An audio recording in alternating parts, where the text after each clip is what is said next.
It is a name that has echoed for millennia, a siren call from the depths of time. Atlantis, a kingdom of unimaginable power and glory, blessed by the gods, cursed by hubris, and swallowed by the sea in a single day and night. It is a story that has driven explorers to madness, scientists to revelation, and philosophers to despair. For over 2,000 years, we have searched for a ghost, a civilization that may never have been, yet has never been forgotten. This is the story of Atlantis. The story of Atlantis has one and only one point of origin, the mind of the Greek philosopher Plato, around 360 BCE. In his dialogues Timaeus and Critias, he introduced a tale that would eclipse all his other work in popular imagination. But this was not a history book. It was a philosophical lesson. Plato, living in an Athens still reeling from his defeat by Sparta and the traumatic execution of his mentor, Socrates, was obsessed with the nature of the ideal state and the forces that could destroy it. Atlantis was his ultimate cautionary tale. The story is presented not as fiction, but as a strange but certainly true history. Plato's character, Critias, explains that the great Athenian lawgiver Solon learned this story from Egyptian priests in the city of Sais during his travels in the early 6th century BCE. These priests, keepers of ancient records, spoke of a mighty power that existed 9,000 years before Solon's time, placing his fall around 9,600 BC. This power was an island empire located beyond the Pillars of Heracles, what we know today as the Strait of Gibraltar. Its name was Atlantis. Plato's description is breathtakingly detailed. He describes a colossal island, larger than Libya and Asia put together. It was a divine creation, forged by the god Poseidon for his mortal love, Cleito. He carved her home into concentric rings of land and water, 2 of earth and 3 of sea, creating a natural fortress. At its heart was a magnificent citadel. The central temple of Poseidon was sheathed in a mysterious, glowing metal called orichalcum, more precious than anything except gold.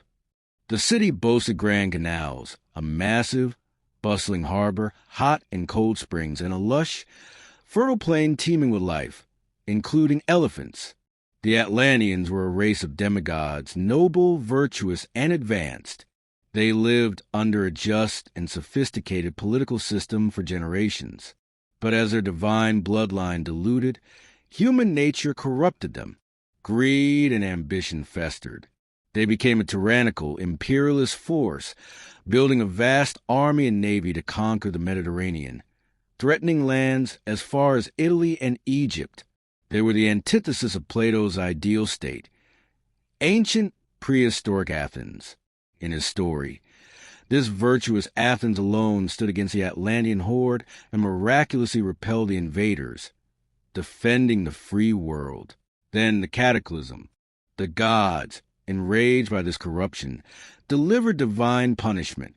Plato writes in Timaeus, there occurred violent earthquakes and floods, and in a single day and night of misfortune, the island of Atlantis disappeared into the depths of the sea. In one horrific event, the entire island, its civilization, and its memory were erased from the earth.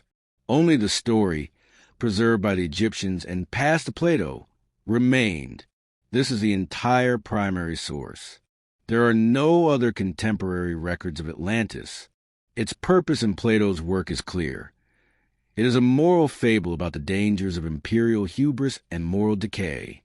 Yet his insistence on its truth has been the hook for centuries of seekers. Was it a noble lie to teach a lesson, or was it based on a real lost memory?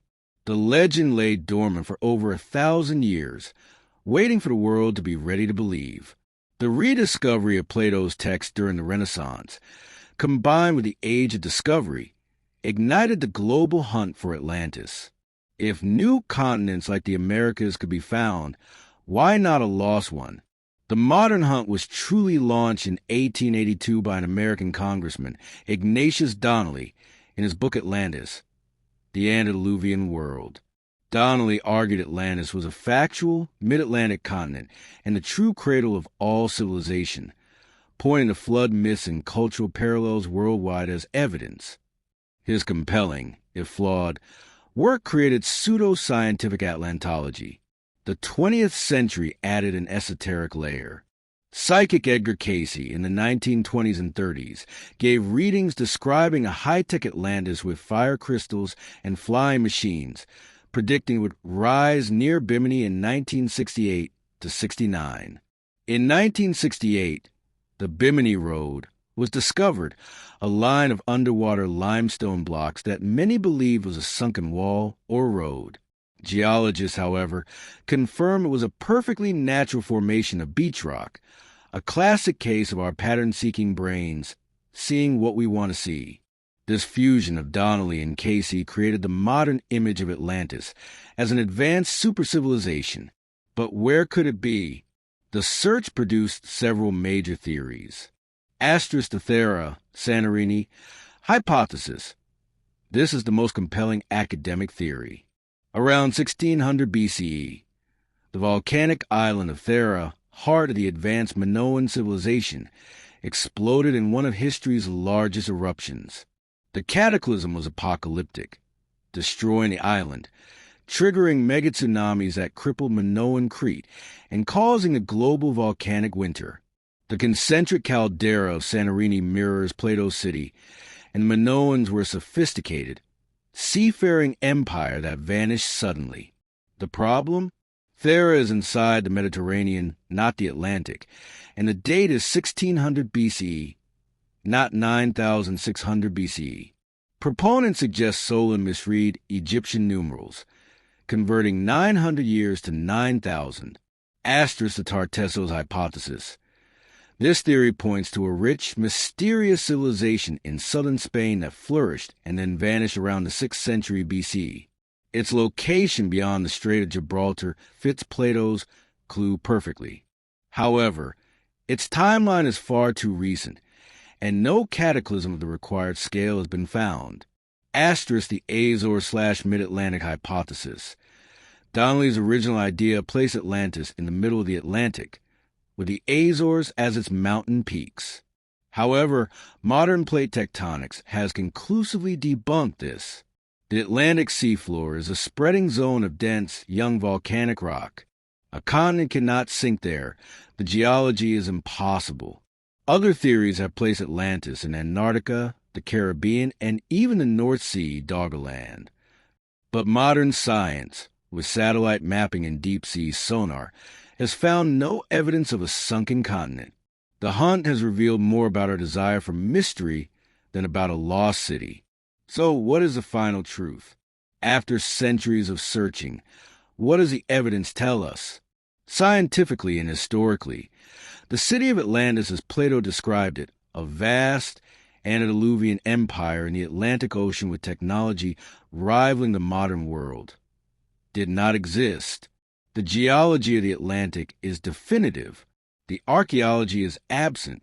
The timeline is irreconcilable. However, to dismiss Atlantis as a simple fiction is to miss its profound power. The legend endures because it is not just a story. It is a synthesis of real human experiences and fears. The prevailing scholarly view is that Plato brilliantly wove together threads of real historical trauma to create his philosophical allegory. The Thera eruption provides a cataclysmic template. The Minoan civilization provides a template for a lost, advanced culture. Widespread flood myths, likely stemming from rapid sea level rise at the end of the last ice age, coincidentally around 9600 BC, provide the emotional template. Plato fused these elements into a single, powerful narrative about hubris and punishment. Atlantis is an archetype. It is the ultimate lost world, a mirror in which every era sees its own reflection.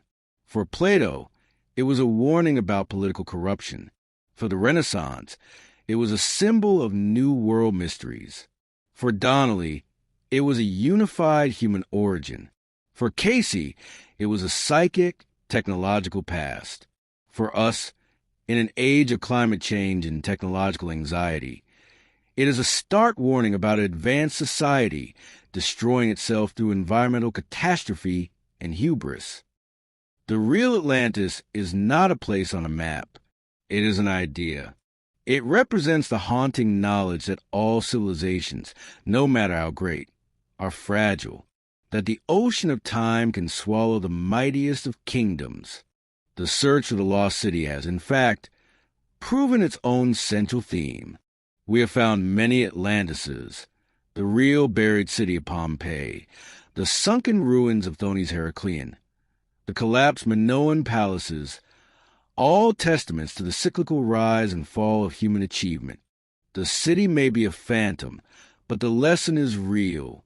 Atlantis is a permanent part of our cultural DNA, a story that warns us of the deep waters of pride and the tempest that can follow.